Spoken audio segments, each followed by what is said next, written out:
What is going on, guys? Today I'm going to be talking about a very interesting topic, one of my favorite things in One Piece, Mythical Zoans. I am making a discussion video with my buddy Gannon. He is one of the admins, the Yonko commanders in the FronkyYT Discord. By the way, make sure to check out the FronkyYT Discord in the description. I love having to see all you in there. It's fantastic. But yeah, so we're just talking about Mythical Zoans, everything we know about them, everything we want to see of them in the future. So I'm just gonna put the audio straight in. Hope you guys enjoy. Something that I have a little theory on is that Marco is invincible in his Phoenix form. And I've talked to you about this before. I think Marco is totally invincible in his Phoenix form. He can still be touched, of course, he just does not take damage. And that's why he's constantly forced to, you know, turn into his like hybrid form where he makes one of his limbs regular, like human, so that he could actually hit his enemies. Yeah, I know, you have said that, and that reminds me of like Obito kind of thing, and I don't know if that's really necessary, especially because I believe it was even Oda that said that there is a limit to how much he can regenerate. Maybe it's a stamina thing. Maybe it's a stamina thing? Again, in the same like way as Obito, where like his limit is 5 minutes. What was that ability with the Sharingan called? Well, it was a Mangekyo ability. I don't think it had an actual name. Yes, it did. It was Kamui. It's Kamui. Oh, well, yeah. I guess that's true. Technically, it was called that, right? It had like two different versions, one for each eye, which was really fucking overpowered, by the way. So remember how Kakashi, spoilers, major spoilers, clicked like 10 seconds ahead. If Kakashi like used the Kamui like 3 times in battle against Pain and then he kind of died because it was so exhausting, I think it's pretty much the same thing with Marco. It's probably pretty exhausting to regenerate, but I still like think my theory is true. Where as long as he can do it, he still is invincible. Yeah, I guess. All right, is reasonable. All right. So, anything else you want to mention about the current zone, Mythical Zoans in the series? Because I think we covered pretty much everything. I mean, there's not too much to say since there's only 2 of them. I think they're pretty cool. And a lot of their abilities so far are slight speculation of what we obviously can see. Now, there are some non-canon mentions that I've researched that I really want to bring up because they're kind of cool. And I think they need to be brought up because that means they're probably not going to show up in the main series. Guaranteed. 2 of these are from a single video game called One Piece Unlimited World. We've got the main antagonist of that video game, Patrick Redfield, with the Bato no Mi model vampire.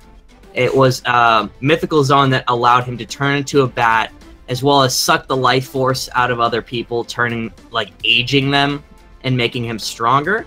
And then he had a sidekick in that series, in that video game, named Pato, and he had the Inu no Mi model Bake Dakuni, which basically translates to raccoon dog. He was a tanuki. He ate the tanuki fruit. So he was a pen, that ate the tanuki fruit. And I thought that was pretty neat.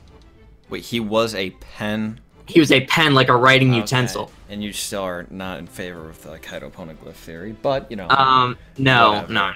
We're going to talk about that, too, today. And then the last one I'm going to mention is Toratsugu from the One Piece Times Kyoto promotional event. If you guys ever seen this image, it's basically like he's a new. So he's got the face of a monkey, a body of a tiger, and he's got the ability to fly as like a flaming tiger. And a funny thing about the image that came out with this promotion is that a lot of people thought that it was like a teaser for Wano because they kind of had kimonos on and everything. But it wasn't. It's just one of the promotional events that actually happened in Japan, and that's probably the one we should least worry about because that was a really not big of a deal promotion. But anyways, those were the 3 non-canon mythical zones. I just wanted to get them out of the way so they I feel like the vampire one is the most disappointing that it was not canon, because I actually, in preparation for this video, was talking about the vampire one being a potential one, and I thought that would have been really fucking cool. So, yeah, absolutely. I mean, Patrick Redfield, what I read about him, because I definitely did not play the video game, he seemed like he was one of those old world characters that was on par with Whitebeard and Roger. So he was actually pretty badass, but of course he's a non-canon character. But it was specifically said that he was designed by Oda himself. which is pretty cool. Interesting. Yeah, I think it would have had, like, ridiculous potential. Like, it easily would have been one of the strongest fruits in the series. For one thing, because it's a mythical zoan, and as far as we've seen, those are just gross. Like, super OP. Yeah, and that wasn't, like, the end of his abilities. It was also said that he was extremely strong. He was able to get stronger by using the fruit, and that he was able to attack with, like, almost a purple haze around him. It was pretty sick. That is pretty cool. I think the whole, like, blood thing would have been a huge factor, and it would have been very interesting to see. But unfortunately, you know, they had to ruin that. I think Oda possibly would have actually incorporated it. Like you said, he did actually design it, so if maybe they didn't want to push some stupid-ass video game, then he could have put it in the series. But, you know, whatever. So then you wanted to talk about, you know, who could have them right now. Who could have them right now. I think the most obvious, I would say, is probably Kaido. Of course, he's gotta have one. He's just gotta. The only way I can see him not having one is if he has the giant fruit. But I don't even think that's really necessary, really. I mean, again, that completely stems off of my idea of Kaido being a poneglyph that ate the giant fruit. But I think just not true. I think along those lines, he could also have just been a poneglyph that ate the Oni fruit, since, you know, there kind of is something going on there. And do you think, you know, if that were to be true, you know what would be kind of crazy? Is if all this time, Kaido was just in his hybrid form. See, you know I've been thinking about the like, how would a poneglyph with, you know, a mythical zoan have a hybrid form? Like, what would that look like? But I guess, I think what you're implying here is that would be why he's indestructible, right? Like, no, I'm implying that's why he looks like he looks. He doesn't really look full Oni, and I think it would be kind of dope if we pushed Kaido to that specific level, to where he transformed into one. Because I think if Kaido ate the Oni fruit and he just looked like he did, like, all the time, that would be kind of disappointing. Yeah, I mean, I don't know. Like, you think that then he would sometimes use his full Oni form? But he probably has, we just have not seen it. Because all the people he's faced kind of on camera, quote-unquote, because he hasn't really faced anybody on camera, but the closest thing we kind of got to that is when he faces supernovas. They're kind of fodder to him, so he doesn't really need to use it. I mean, yeah, do you think that, like, full Zoan forms are actually better than their hybrid? I feel like it's the other way around. I don't know. It depends on the user, really. I mean, I think at some point that to use a hybrid form, you had to have, like, a higher level of mastery over your fruit than a normal user. You'd assume so, right? You'd assume so. I would assume so. And it seems like when people use it, it's better. Like, I mean, look at Drake. Like, I cannot really see his full, whatever, his T-Rex form being more effective than a hybrid form, because it's just ineffective in general. Possibly the full form is more powerful, but it doesn't have as much utility, whereas, you know, if you were, like, let's say, Lucci, I mean, in his full, what was he, a Jaguar, or was he... He was a Jaguar, I think. He was a Jaguar, or was it a leopard? It was a leopard, it's definitely the leopard. Okay, So he attacked with a full leopard, but he could only, like, bite. And then also, again, that doesn't really stem true, because when he was a full leopard, he looked pretty small. Like, compared to when he was a hybrid leopard. That's what I'm saying. His hybrid form was insane. He looked swole as fuck, right. dude. That's like the best example we have, you know? Yeah. Yeah, he hit the gym, right, exactly. Alright, so anyways, we should cut it off there so that this doesn't get too long, but right, Kaido. I think... let me present my Kaido mythical zoan theory, because I definitely think Kaido has a mythical zoan of some sort. And here's why I think Kaido has definitely have to have, like, the Western dragon fruit. Alright, you ready for this? No. I mean, you've already heard all this. You've already heard all this, of course. Not really. Okay, so Kaido has to have the Western dragon fruit. To me, alright, it's because all the evidence is pretty consistent with it. Kaido has said to be the best on sea, air, and land, alright? And people always tell me this poor excuse, well, that means that he's the strongest on Sky Islands. I just don't think that to be true. That's what I think that means. But... I think that's a little bit of a stretch. I think it's really implying that Kaido, in some way, could fly. And then also you have to think about that one scene with Rouge on the Sky Island, like, how the hell did Kaido get on top of a Sky Island by himself? Like, he didn't seem like he had his crew with him. That's exactly why I think that it is referring to the Sky Islands as air, because he seems to have a pretty strong connection with the Sky Islands. Or he could fly up there it's with possible. His dragon wings. It's possible. Second thing I'd like to mention is that he has a tattoo that takes up a majority of either his left or right arm, left arm. And it is a dragon, what looks to me like dragon scales. Right. Dragon scale tattoo.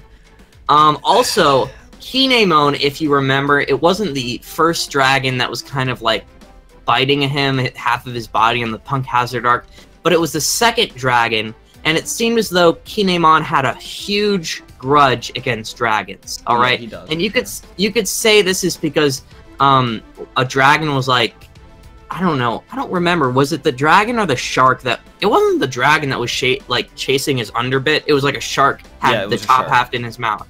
Yes. So I don't really support that he had that grudge because of the previous dragon.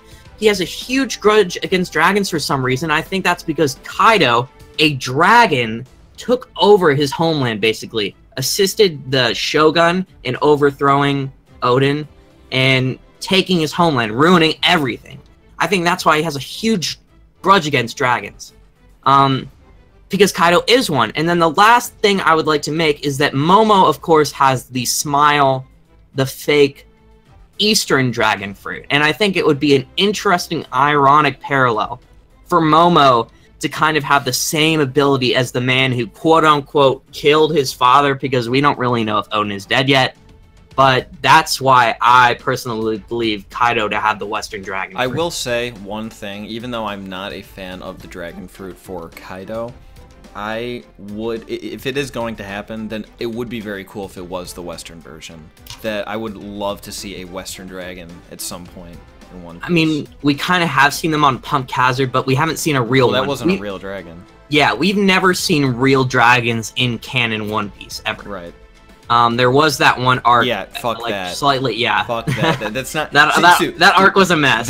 So that actually tilted me a lot, because I knew that was not canon, and when we got to Punk Hazard, there's this whole thing where they see a dragon and they're like, wait, what? There's dragons? Like, dragons aren't real? And it's like, also, well, why was that filler involved then? Like, also, Zoro says in the filler that he could clearly cut steel. Right. And he cuts steel chains, and he clearly cannot cut steel at that point in the series. It's laughable. It was... Alright, so the second person I'd like to quickly mention who I really believe, it's kind of a stretch, but I think it would be really awesome for them to have a mythical zone, is of course Lafitte of Blackbeard's crew. Because everyone knows Lafitte has to have a mythical, right? I don't think he has to, but I think it'd be cool because he has made an appearance with wings before, and they kind of look like dove angel wings. There's the unpopular theory that he has some sort of angel mythical zone. I don't really co-sign to that. But what I do kind of appreciate is the popular siren theory, that he's a siren, okay? And sirens are basically these mythological creatures depicted in Greek mythology. They could either appear sort of as mermaid creatures, or they could appear to have wings like angels. And they have the ability to hypnotize people and lure them in. And this is consistent with Lafitte's character, of course, because he's shown to have those elegant wings, because that's the only panel we've seen him kind of use that ability. And the other thing is that he clearly said himself that he was able to hypnotize the guards to get into Marineford. So I think that that possible theory is pretty consistent. That is quite interesting. It wasn't Marineford. I think it was... Was it Marineford or was it... It was either a Marineford or Impel Down, but don't quote me on that. Was it not Marijois? Marijois, he was just able to fly up there, I think. Okay. You know what I mean? It seems a little easy, but... I mean, no, Marijois, like, Fisher Tiger just scaled the wall. It doesn't seem that hard to get up there. You just have to get over the wall, I think. Yeah, you'd think that they would up security after that incident, but... Yeah, I suppose not. So yeah, those are the two people that I think definitely have mythical zones. I really can't think of anybody else that there's strong evidence to believe they do. I will move into the last one that I think is a good potential one, which, of course, as I've mentioned multiple times on this channel, and I think it's actually the best theory right now for why Blackbeard is able to do the things he's able to do with devil fruits. I think he might very well have the Cerberus fruit. You know, I have told you this like a million times. I keep on forgetting about that one, even when we were like planning this video.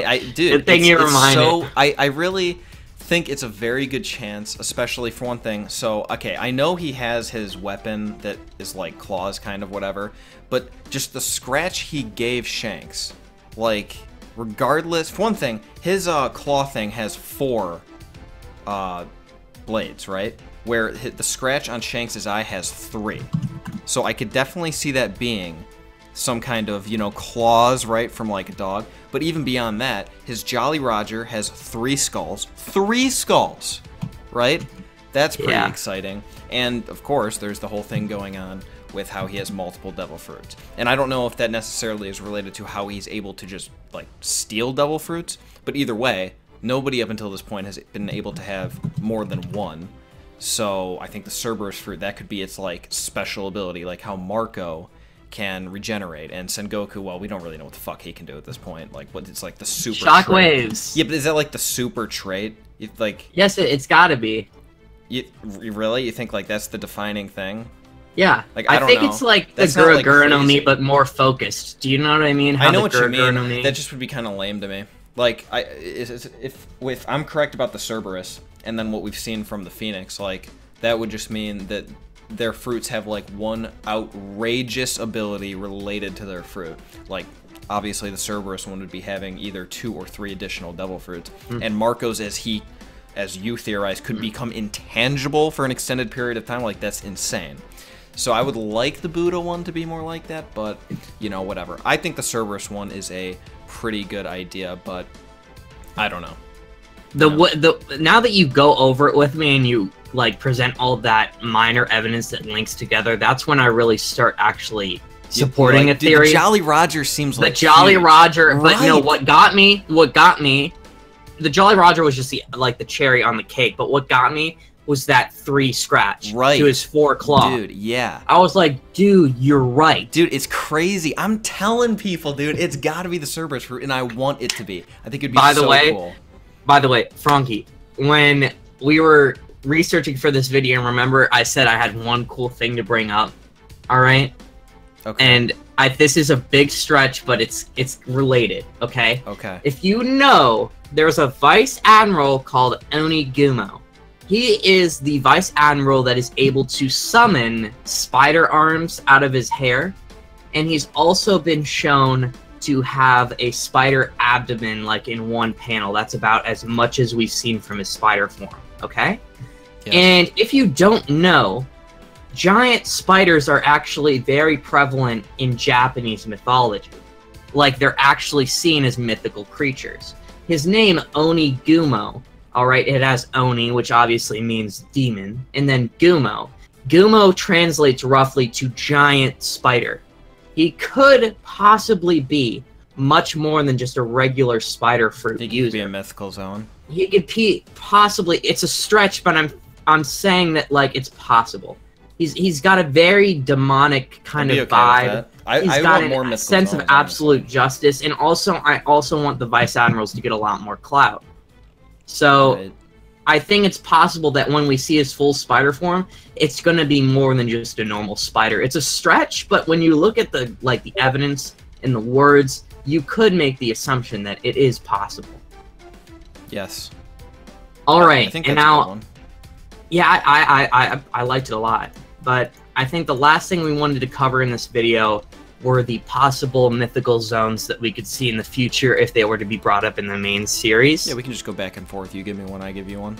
Alright, I'm going to give you my first one on the list, and this is probably the one I'm, like, most excited about, is a Kitsune.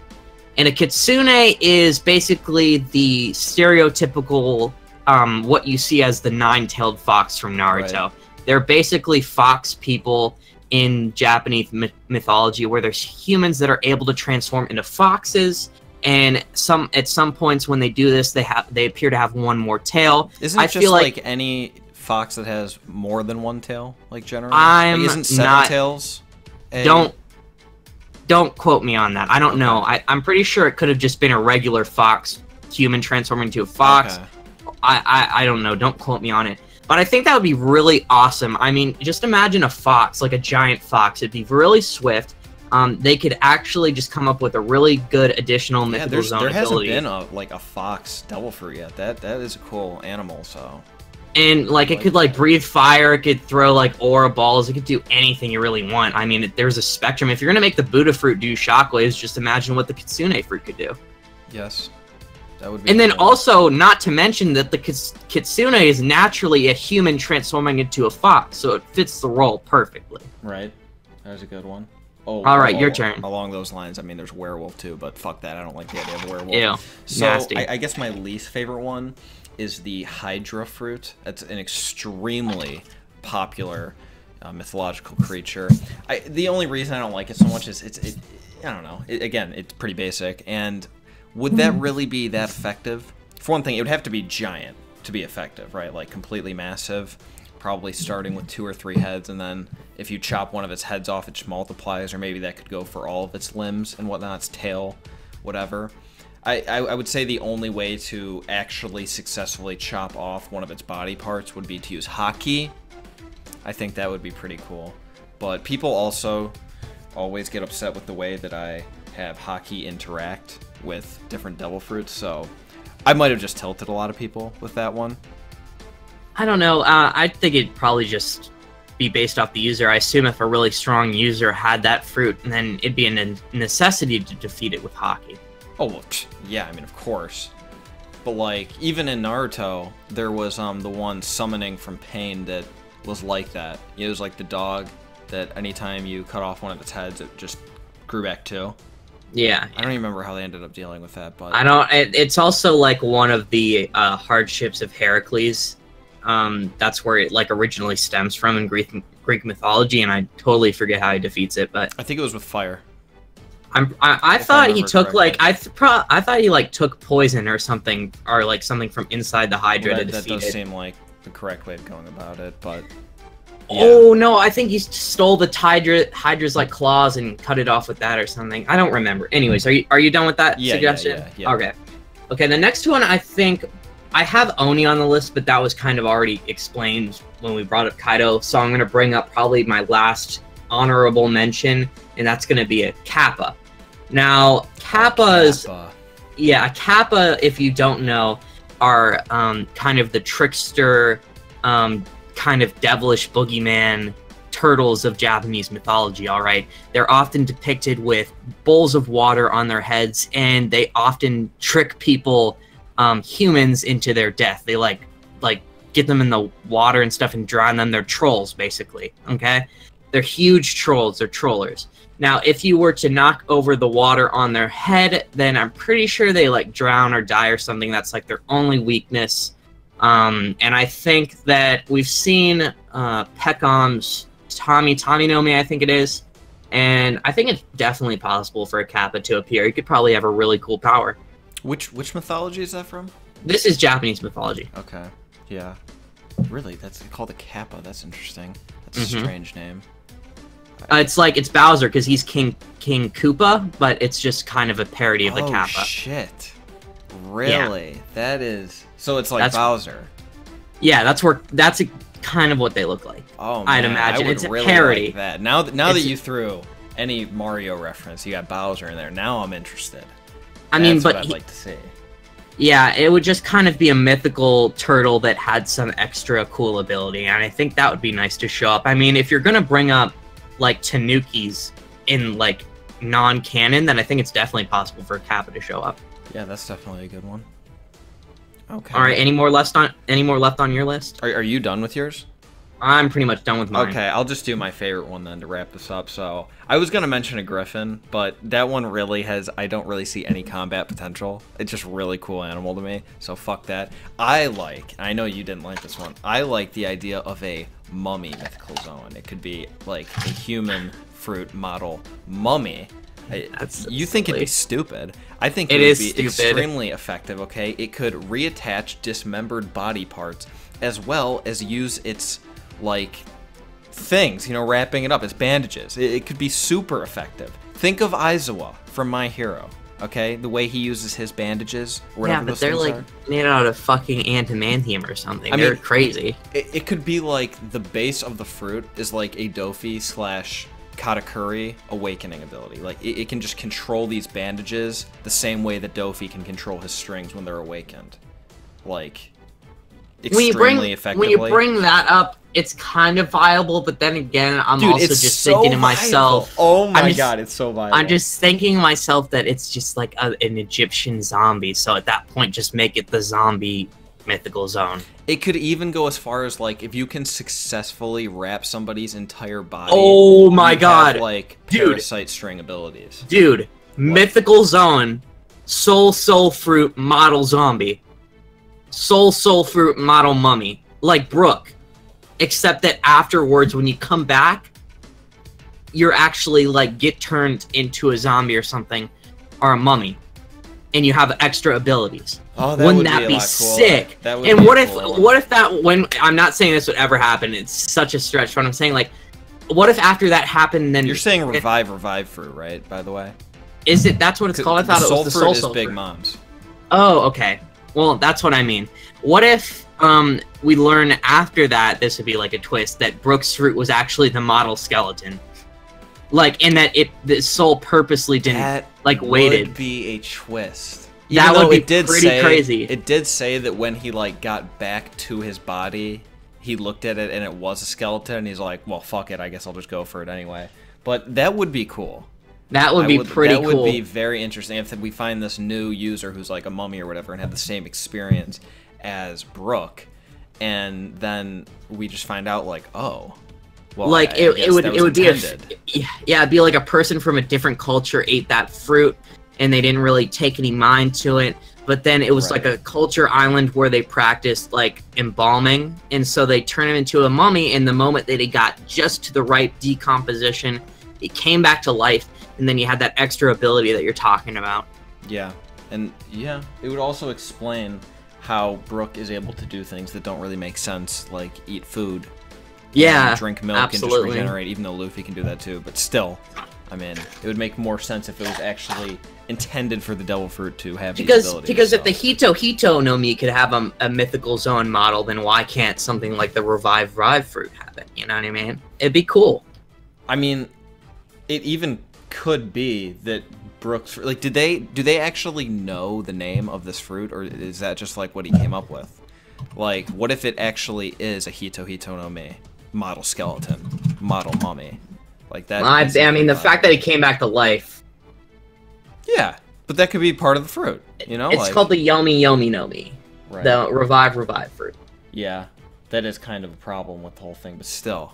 I'm just saying he could be unaware of the fact that it's the skeleton model. Right. So it would be the twist. You know what I mean? Mm-hmm. All right. Anything else we have to talk about? Because I've got through everything pretty much. I've gotten through everything as well. All right. Super.